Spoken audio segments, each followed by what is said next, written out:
Hey guys, before we get started with this week's show, I just wanted to mention to you real quick that we're doing a lot more with YouTube lately. If you go to ecomcrew.com/YouTube, you can check out all the videos that Dave and I have been uploading there. We have videos on Amazon and importing and all kinds of other stuff.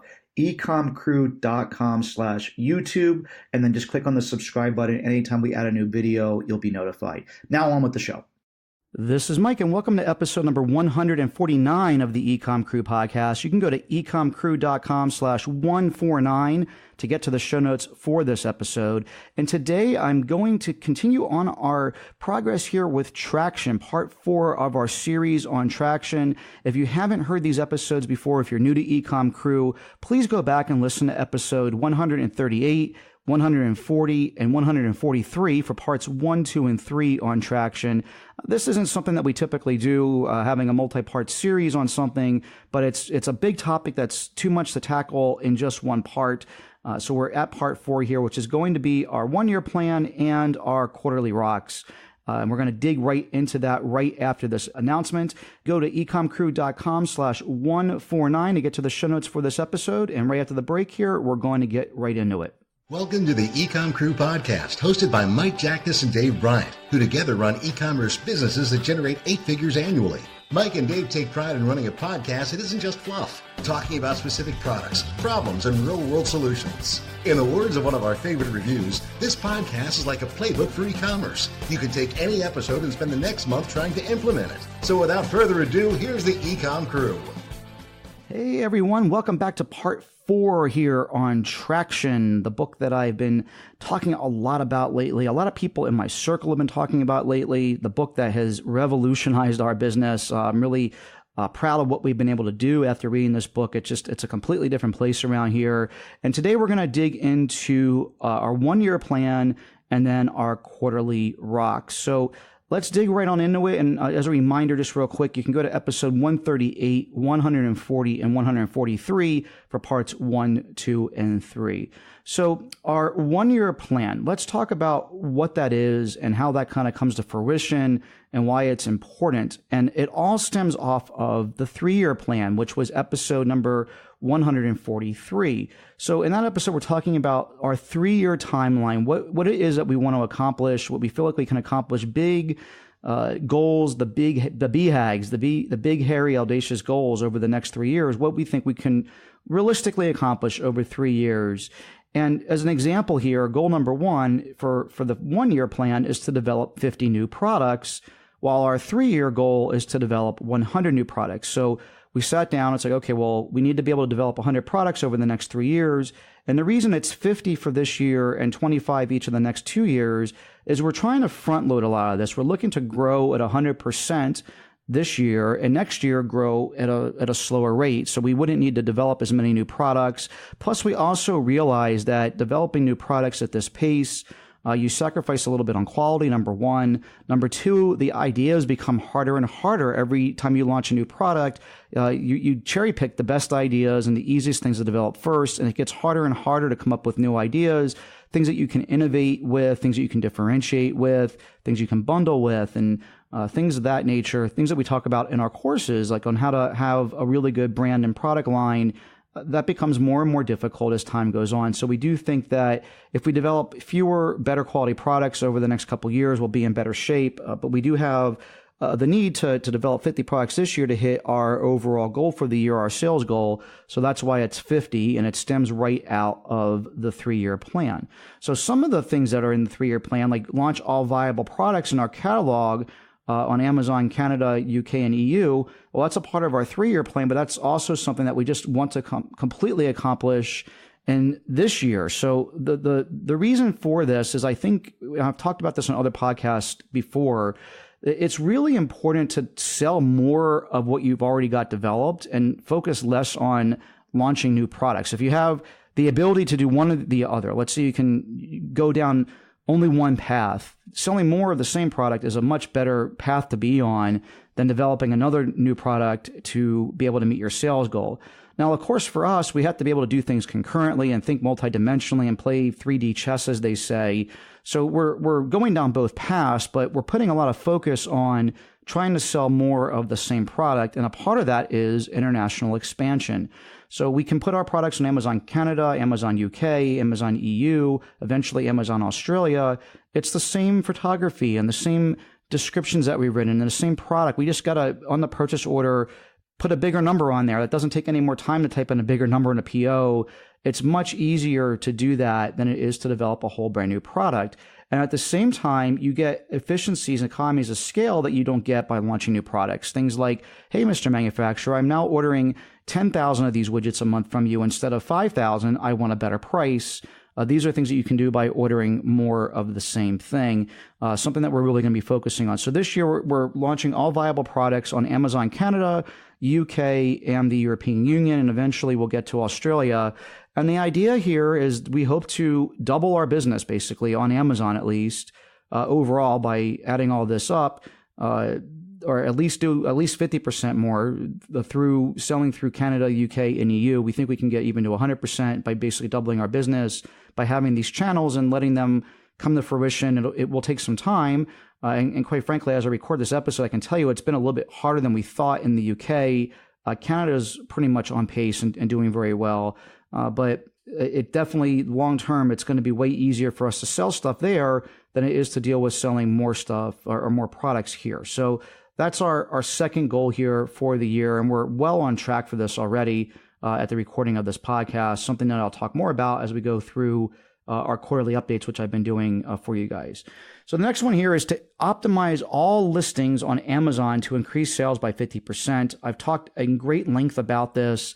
This is a massive project. It's been a bigger project than I ever thought it would be. When you have the number of products that we have and we're trying to create images at the quality that we're trying to do, it takes a lot of time. And we have multiple full-time people working on this project, and it's still not happening at the speed that I really would like it to, but it certainly will be done by the end of the year.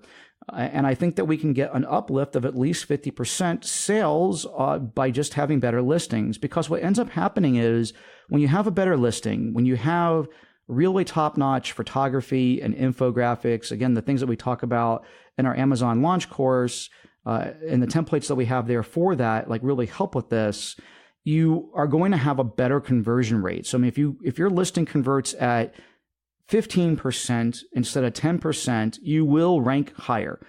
This bottom line, Amazon is a sales velocity conversion rate ranking engine. So, I mean, the better your listing converts, the higher it's going to put placement for it. We have listings that convert at 40%. It's crazy. Like, I'm not even kidding. 40%.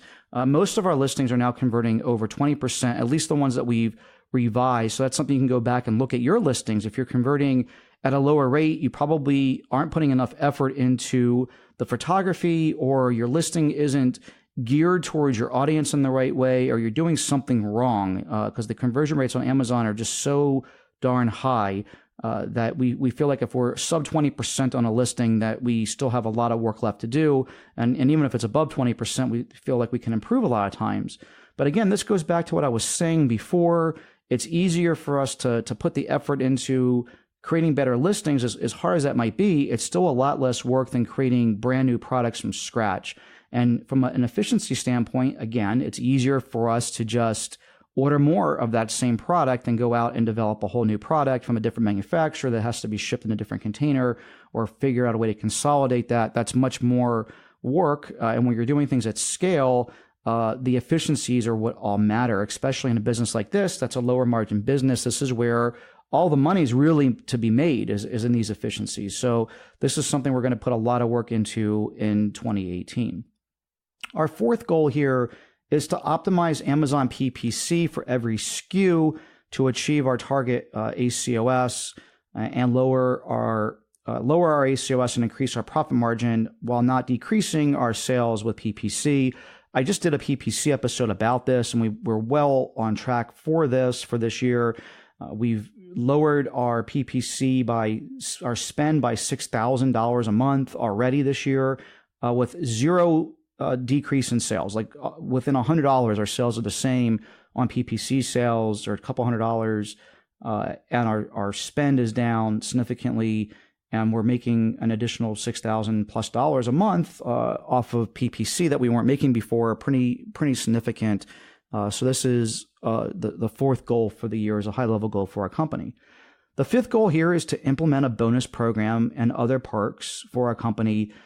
This is something, again, it's a part of our 3-year plan. This all trickles down into things that we want to get done. We can't do everything in year one, but we are going to implement a bonus program, which we've already announced to our entire company, which is a 10% bonus program that's divided up into 5 chunks quarterly. So if someone's making, let's say, $500 a month, then that's $6,000 for the year. They're going to have $600 for the year total bonus pool. It'll be $150 per quarter, and whatever 150 divided by 5 is, trying to do math on the fly on the podcast, I guess 30 would be what their quarterly bonus would be per goal, per $500 of salary that they earn per month. So what we do is we have one overall corporate goal of a sales goal for the company. So everyone's on the same page and is rooting for us to do well sales-wise. And the other 4 goals are things that we hand out that match up to our quarterly goals that we can assign to each employee to get done, to make sure our quarterly goals get done. And we'll talk about the quarterly goals right after our yearly goals here. So people are very excited about this and are taking it very seriously because they want to earn their bonus, and they obviously want to be able to tell their coworkers that they earn their bonus. It's a way for them all to compete, but also gets our interest aligned. These are our big things that we want to get done for the quarter. We want you focused on them as well. Now, this doesn't preclude you from having to do your normal job, but these are the important things that we also want you to focus above and beyond what you're doing, and that's something that we implemented already this year, so we're on track for that. And then other perks that we've done, we did a 50-50 match on our healthcare. You'll remember one of our 3-year goals is to provide complete healthcare for everybody, something we can't quite do yet, but we did add a 50-50 match. So people are able to go out and get insurance however they want through any exchange or program. It doesn't make a difference. And whatever bill they bring us, we'll pay half of it. And that's covers them and their immediate family, so their spouse and children as well. Doesn't include grandparents or cousins or brothers and sisters and things like that, but will cover immediate family. So their healthcare burden's a lot less than it would be if we didn't have that perk. And there's other things that we've done, our vacation policy and some other things that we've added, that we've already added this year, and we'll continue to work on doing things over the next 3 years to get healthcare completely paid for and then add in the other benefits. But you can see how this is kind of a stepping stone to getting our full 3-year plan in place. The next one here is to create and implement a quarterly survey with the goal of being rated a 9 or higher in 3 core areas. This is something we need to actually get out because we've talked about this now. We want to see how we're rated as a place to work. But it's really important to me that people enjoy where they work. I mean, obviously, it's important to me that they come and do a good job and they produce good results and they help us achieve our goals and obviously make money. That at the end of the day, that's what a business's goals are.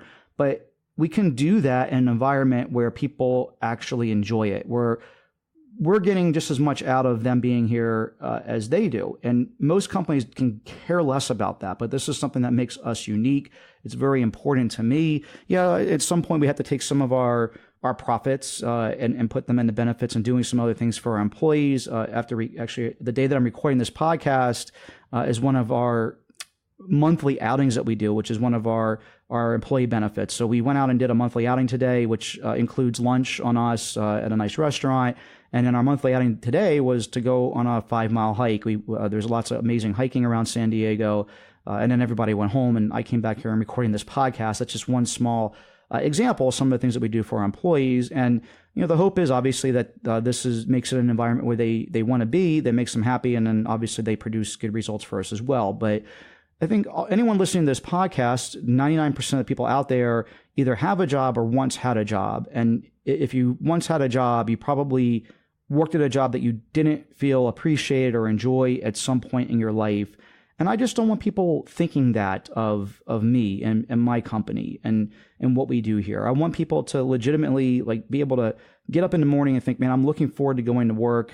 As much as you can look forward to going to work. I'm sure most people would rather be out at the beach every day, day in and day out, until it gets boring, because I've been there. It does get boring, but while they are at work and they have to go through, being at work and being an employee, we want them to enjoy it and legitimately enjoy it. And feel like they're furthering their career. And once they part here someday, whether everything comes to an end, no matter what it is, everything comes to an end. We want them to look back years later and think, man, those years that I was at Terran, that was like the best years of my life. I really enjoyed being at that company.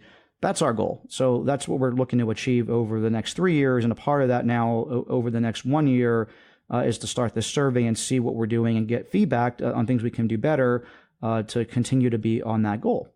So number 7 here is to attain a 92% or higher customer satisfaction rating. Our goal would be to make that higher over 3 years. We're already at a high rating. I think we're at 90%. So we're looking to inch that up to 92% this year.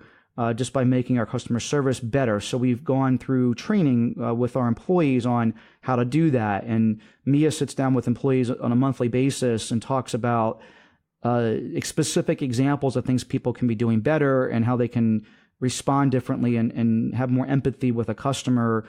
And that's something that's slowly but surely increasing our customer rating, which is really important to me. Again, not only do I want our employees to come to work and enjoy what they're doing and be happy, but I want our customers to feel the same way, whether it's someone buying something from Color It or Tactical or Wild Baby, or the same thing with our courses with EcomCrew. Like the same principle applies. We want people to feel like they got a good value out of what they've purchased from us and not feel like they got scammed or they hate it or they would not want to recommend us. Our goal is to legitimately have people that are really enjoying our products and services. And this is something that we've made a goal for our employees to the point where like their bonus depends on making sure that people get the service that they deserve. And then our last one here is to hire 4 people in Escondido and 8 to 10 people in the Philippines. We're well on the way of doing that. This isn't necessarily a goal. Some of the things that you put on this is what you think your company is going to look like. As much as a goal, it'll be kind of what your landscape is, your company. And we think that we're going to need 4 from starting in January. And we've already hired 3 people this year here. So we probably have 1 more hire to make in Escondido in California. And we've hired several people already in the Philippines. We're at 13 full-time people as of recording this podcast. I'm not sure how many that is for the year. I know it's at least 5. So we probably have something like 3 people left to hire there this year at a minimum to kind of keep pace with our growth and the things that we're doing here. So those are our goals for the year. And it comes with a revenue target of 9.8 million by the end of the year. That's what we're targeting on doing. And I'll talk more about that. We were able to hit our revenue goal for the first quarter. I will give you a little bit of a preview that we are not on track for that on our second quarter forecast, which I'll get into detail when we have that episode. We are definitely going to fall a little short. There's been some issues with some stock out items, and also Amazon in their infinite wisdom flagging things for hazardous materials that aren't really hazardous, and then you're out of stock or the thing isn't for sale for 6 to 8 weeks. And that can really screw up your forecast when it happens to your second and third best selling products. Life of an Amazon seller, I guess. So those are things we'll talk about in our quarterly review. But these are our 1-year goals. And what I'm going to do is take a quick break here, and then I'm going to get into the quarterly rocks. Did you know that EcomCrew has a new program called EcomCrew Premium? You can find out ecomcrew.com/premium. And what we've done is we've combined all of our courses that we've done to this point and all the courses that we're going to release in the future and put them under one umbrella called EcomCrew Premium. It's a monthly or yearly subscription. That's one fee that gets you access to courses that we've done and will ever do. We're also going to have twice monthly webinars just for EcomCrew premium listeners. So we're going to be talking about exact products and ads that we've launched, things that we'll never talk about publicly, but to our EcomCrew subscribers, you'll see exactly what's going on behind the scenes, both in my business and in Dave's business. And finally, we'll have a monthly Q&A that will be available to all of our members as well. And actually, there is one other thing I want to mention. You get full access to both Dave and I through email, through a private email address that we set up just for people that are members of EcomCrew Premium, all for one low price. So just go to ecomcrew.com/premium to sign up today. And now on with the show. All right, so let's get into our quarterly rocks now. And this is going to be for our second quarter, since I'm putting this episode out in the second quarter. And this is the first quarter where we also had quarterly goals for each individual employee. And I'm going to talk about all that as well. here to wrap up this episode and to wrap up the whole series on traction. So this is actually really exciting, and you'll get to see how this all comes together. So what we have here now is a quarterly goal of $1.8 million in revenue for the quarter. And we broke down all of the product launches that we need to do. So you'll remember that one of the things that we have is to launch 50 products in 2018. So I have here, and I'm not going to, we don't disclose the exact products here that we're in development on, but there are 10 products that are already in the final stages that we were going to order for this quarter, that things are going to actually launch in this quarter. And then we have must develop products. There's 11 on this list, the individual products, and this covers all of our brands. We're trying to launch products for Tactical and for Wild Baby and for Color and Ice Wraps on a pretty consistent basis throughout the year, and that includes all those products. So that gets us to 21 products just for that. And then we have a note here that this puts us at a total of 26 products for the year, and we have another 30 products basically to go by the end of the year. To get to our goal. And then we have a bunch of other opportunities here that we have on our list of things that we're looking at launching. There's 8 more things on this list. So that covers that goal. So we know now as a company, these are the things that we need to do, the exact products that we need to launch and the things we need to do to further our cause for the yearly goal for that product. And then on the international Amazon front, we have replenish the United Kingdom and add all color products for the UK. So what that basically means, the replenish part of it is we already had some products in the UK, so we had to send a replenishment order there, and now we're adding all of our color products as well to the UK in this quarter. Then we have replenish and optimize Canada. So it's the same thing. We want to make sure that we get all of our stuff up to Canada, and then we start optimizing our listings for Canada and optimize the supply chain. That's the goal for this quarter for Canada. We're a little bit ahead of the game on Canada because the stuff gets there much quicker, and we also started there sooner. So we have a little bit different goals for Canada than we do for the UK. Then we also want to make sure that all products are available in Canada. All the viable products get there by the end of the second quarter, which I know we are on track to do. That stuff's actually all back in the warehouse right now, getting ready to get picked up next week, and we'll have every product up in Canada, and our sales there are doing quite well. We're excited about the prospects for Canada. Not only are the sales doing well, but the PPC spend there, the ACOS is way under 10. Things seem to be way easier to get done in Canada than they are anywhere else. We want to update all listings for products that are for sale for the international listings. So when you create listings, or there's a lot of times that listings are already there, either someone else created them or Amazon had created them, we want to go through and optimize all of our listings using the same title, bullet points, and images for our international listings that we have on our domestic listings. And that's a lot easier said than done, because when you go to modify listings, a lot of times Amazon gives you a hard time about it, and it's not as easy as you might think to get that stuff done. So it's quite frustrating. We have someone assigned to do that. And then for Amazon listings, we want to optimize 80 Amazon listings to include our high quality images and enhanced brand content. So we're feverishly working on that right now to improve all of our Amazon listings. As I talked about, this goes from our yearly goal. So we're biting off a chunk of this. We want to do all of our listings. We're going to try to do 80 over this period. We also want to start split testing more main images with Splitly. We've done a lot of stuff with Splitly in the past, but we want to do more of it and get very systematic about it. And we also want to add coupons, the new Amazon couponing feature, to a bunch of listings to optimize our Amazon listings more. We've seen those coupons produce pretty interesting results for conversion rate, even though there's a cost to doing them, both of a discount and the cost that Amazon charges the 60 cents to facilitate it. They're hard to miss. They have that big orange banner that shows up on listings, and they seem to help with the conversion rate. The next thing is to continue to evaluate if there are things that we can be doing to improve our PPC and launch PPC for all products on international marketplaces. We had kind of a miss there. We didn't get all of our products done for PPC internationally, so we're going to be working on that, making sure that that's completely implemented. I actually just had a meeting with our PPC girl, Lord, over in the Philippines recently about this.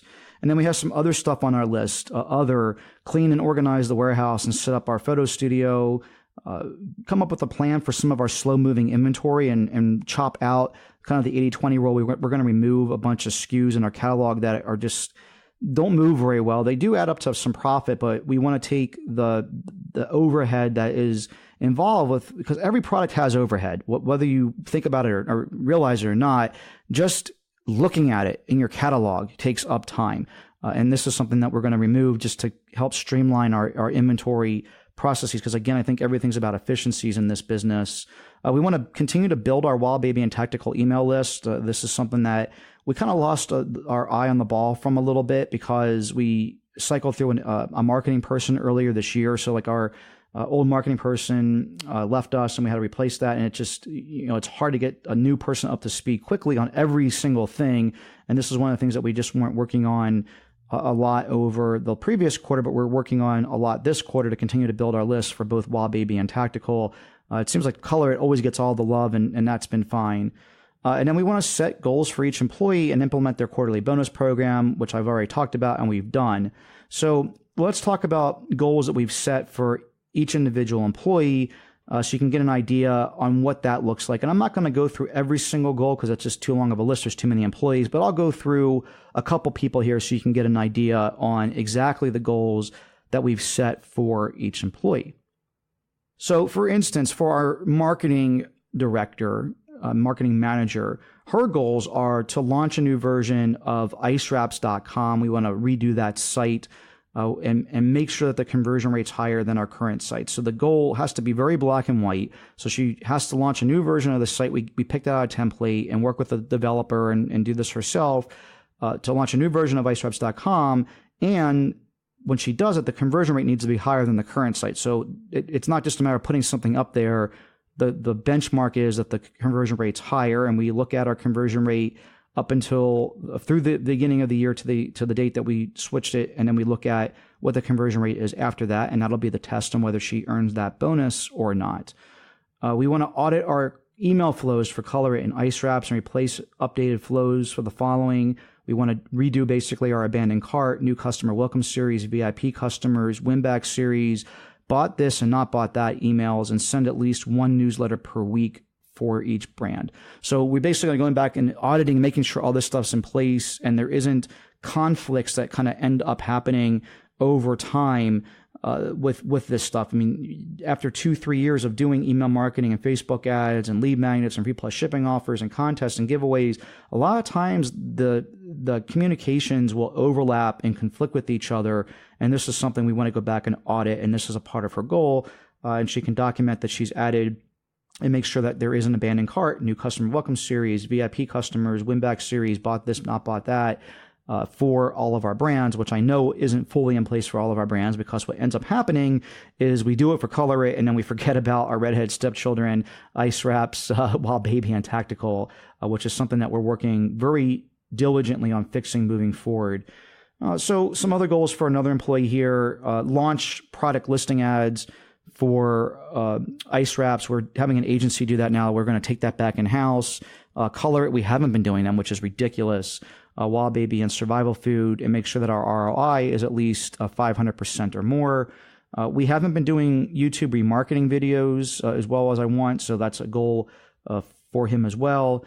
Launch a new version of wildbaby.com. We're going to use the same theme as Color It, and they can work, the other marketing person can work with him side by side to just kind of use the same theme, but just replace the images. But we want a new version of Wild Baby up there. We're going to get very serious about Wild Baby throughout the rest of this year, especially as we go into the holidays, because we've really worked on our marketing, our message, our branding, and the product lineup that we have coming out versus something that we haven't really worked on that as well as we should have before. And I'm excited about what we're going to do with Wild Baby there moving forward.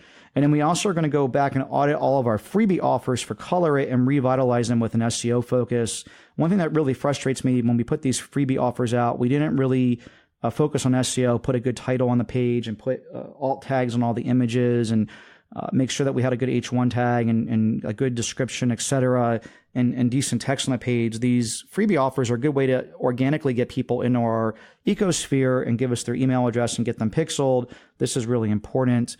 And then just to go over just some last goals here for like our supply chain. The supply chain person is responsible for international shipments. So getting all of the international shipments replenished and adding Color It and Ice Wraps products in the UK, add all products to the UK and replenish inventory, and add Wow Baby. So this is one goal for him. And it's, again, these are all black and white. You can't have subjective goals. Either you get the stuff there or you don't. Either you meet your goals or you don't. Identify slow moving inventory. We want to remove 10 to 20% of our slowest moving SKUs. And we have a threshold here that we've developed internally, and we need to remove those SKUs from our website, liquidate them on eBay or someplace else, and not order them again. That's our plan, is to just get them out the door.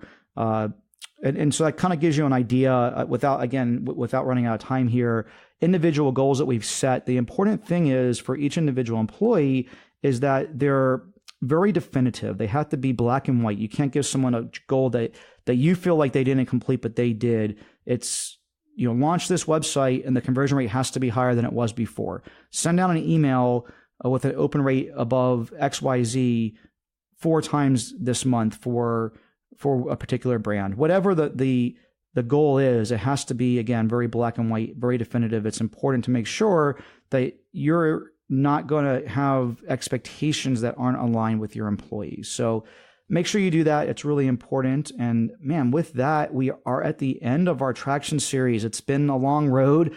For those that listened to all 4 episodes, I hope you enjoyed almost 2 hours of content here on the step-by-step things, real behind the scenes, under the hood stuff of our business that most people just don't talk about for Traction. So I feel like if you have a company with more than 1 employee, you should read this book and implement this stuff, get these goals down on paper and start working through it. So with that, guys, we're done with the Traction episode. Again, you can go to ecomcrew.com/149 to get to the show notes for this episode. ecomcrew.com/premium if you want to join us in our private area, and then also be able to attend our bi-monthly webinars that are exclusive for premium members and get access to all of our training. And if not, that's cool too. We hope you enjoy the podcast and everything else that we do here. And until the next episode, everybody, happy selling, and we'll talk to you then. Thanks for listening to the EcomCrew podcast. Follow us on Facebook at facebook.com/EcomCrew for weekly live recordings of the EcomCrew podcast every Monday. And please do us a favor and leave an honest review on iTunes. It would really help us out. Again, thanks for listening. And until next week, happy selling.